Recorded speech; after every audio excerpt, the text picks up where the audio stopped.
you are stepping in. And some other people who are also, they've prospered in other areas, might not even be related to what you want to do, but yet they can bring in their wealth of experience. So entrepreneurs, startups have to look at these different diversities in terms of bringing people together. And I must say, not people your age mates. That's the truth. Yes, there are some of your age mates, they can have the funds and put in the money, but most of the time, one needs to look for people, elders. When I say elders, not necessarily 60s or 50s, but people who are elders in the corporate world, who are elders in the business, those who have the funds, and look for elders with integrity. Okay. Because I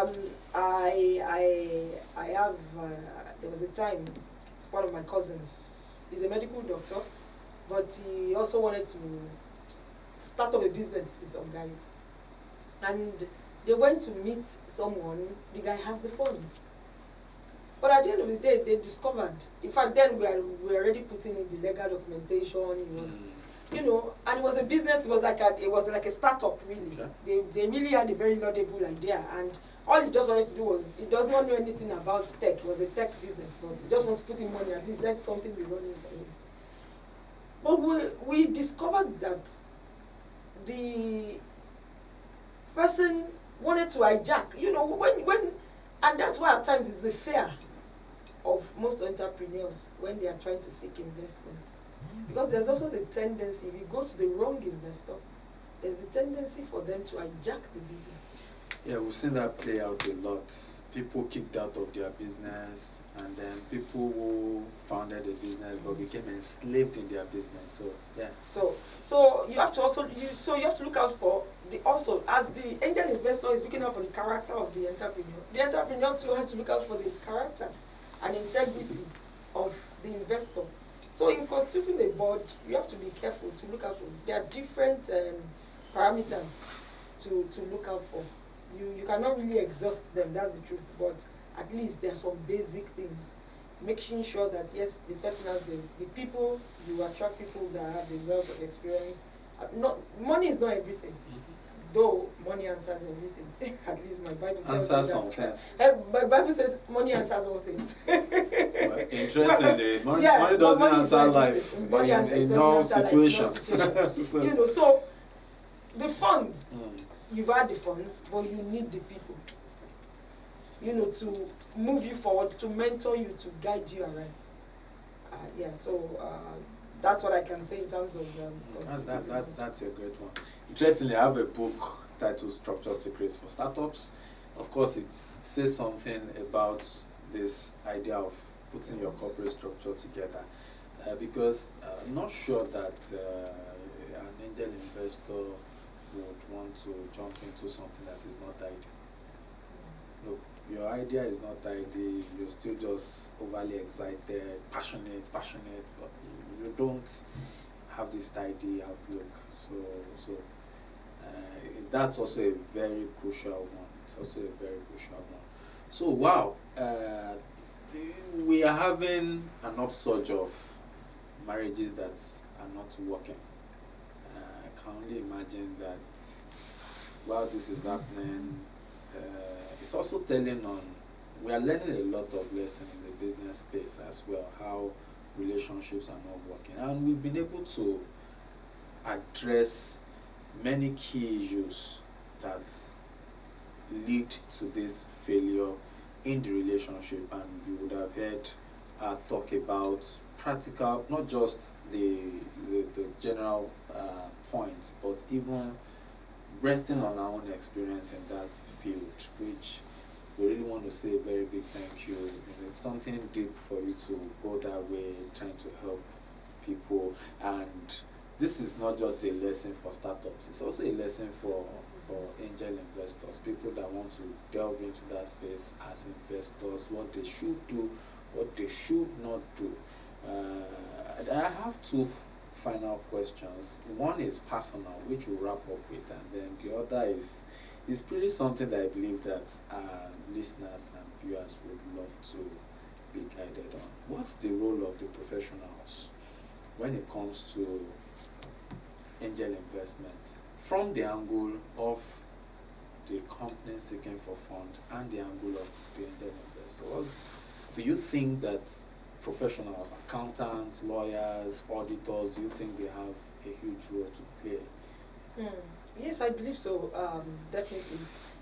Because you can't just say, okay, you meet each other on the road, just go and meet your uncle. Oh, uncle, you have 500 million.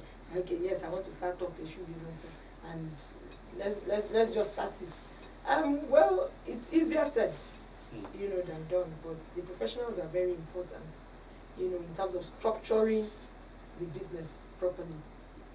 Like you said, nobody wants to enter into something that is not tidy. If you give each other 500 million under the table, then you are not, no, if the guy runs away with the money, there's nothing you can say, because nobody was there, nobody helped you package anything in terms of documentation. So lawyers are very important. I'm not saying that because I'm a lawyer, but I know that legal documentation is very important. Even despite legal documentation, the business could still go south. That's the truth. I've seen that happen. It wasn't as if there was no documentation. There are a whole lot, actually. Accountants. So I've seen a situation of a very promising business. The challenge was that, look, your business is promising, but you've not been filing your tax returns. You want to use my money to pay the tax agency. It became an issue. So, So the auditors, accountants, they are important in terms of doing the financials, getting tax consultants to make sure that your filings are regularly done. There are ways around it, at times, because of lack of knowledge.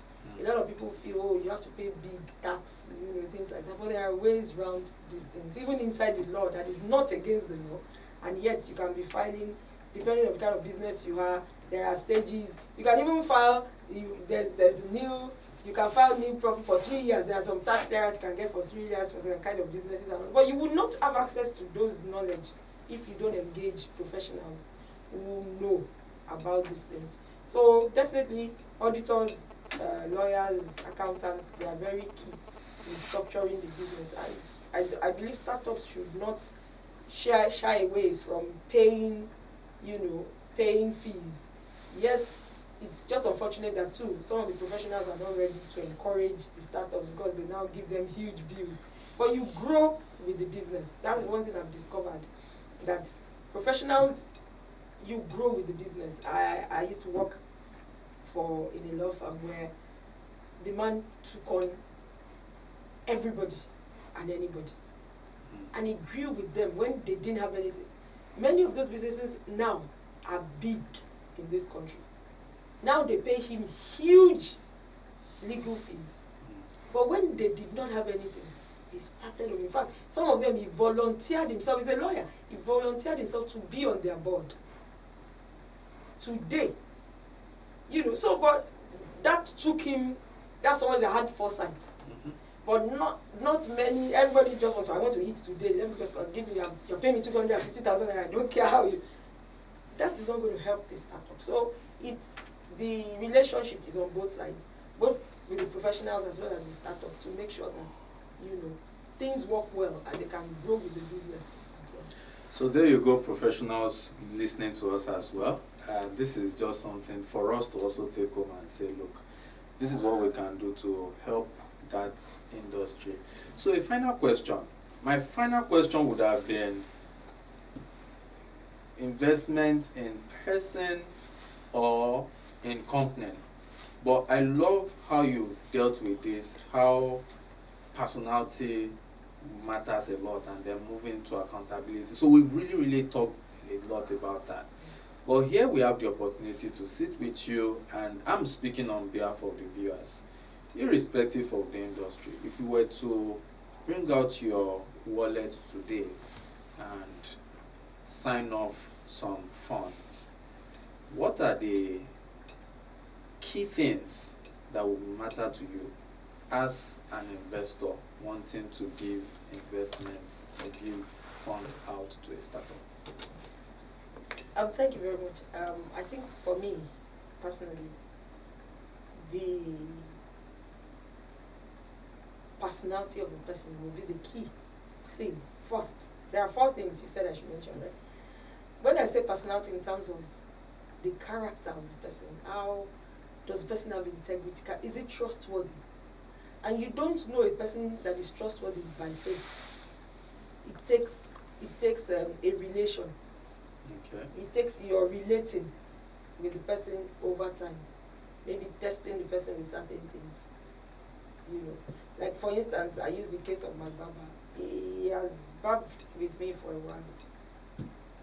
There are certain little things that he does that I watch. Does he arrive early? He's always there. It's me himself that I call him. You understand? Yes. So, if I have funds and I want to invest in a barbing business, for instance, before I think of any other person that I've not tried and tested, I'll think of him. And I know he barbs well. Do you understand? And I know he has the clientele as well. So the personality in terms of where is the person trustworthy, integrity, that's one. Secondly, does the person have the skill in that area of business that he wants to even delve in? That's very important. You know, the technical know-how, Then also, I will look at, does this business, does it have potential opportunities for the future? Because there are some businesses now, if somebody says he wants to start up importing hardware, I'm just using instance, like importing hardware, these computers that's not laptops now. Of course, I know that it's not going desktop. I know it's not going to go anywhere, so there's no point. Do you understand? So there's no future in that one. So I have to look at, okay, does the person have the future? That's one. Then above all, my faith is important to me. In terms of, is God leading me to do this? I know that people watching, there are people, there are Muslims, there are Buddhists, there are people who don't believe in. But I believe, and please permit me, I hope this is not a religious program. It's actually a personal, I asked a personal question. But so for me, I have to ask God, am I supposed to go into this business? Am I supposed to even put in 1 naira? Because if I am not being led and I put in money, if anything happens, I'm on my own. That's just for me. And it's like that in every other area. So those 4 things are key to me. Even if the person does not talk much, doesn't even know, but at least the person has brains, you understand, the person has integrity, the person, I see the future in that thing, and above all, I know that yes, I'm being led to do this. So definitely. And I believe that a lot of investors, especially in the Christian faith, it's just that it's unfortunate that a lot of people get carried away by too much talk of the person. Like, oh yes, he has a lot of good ideas. A lot of angel investors like, he showed me different plans. We have fallen into that kind of trap before, so I know. We see forecast and all that. And there was somebody, I remember, even when we were trying to invest, there was one man out of the whole committee. The man would be like, this thing. He does not, but but because it's not his money, he could not say anything. Do you understand? Because it's not his funds, he could not really say anything. It's you that have the money that I want to put in. But he was a bit skeptical. And the spiritual side most likely was the one telling, because the man was actually a Christian, and he was, I think in his spirit man, he wasn't just agreeing with certain things. So, and that's why he's important. So, so that's what I'm... Okay, so I agree that, faith plays a whole lot in this conversation.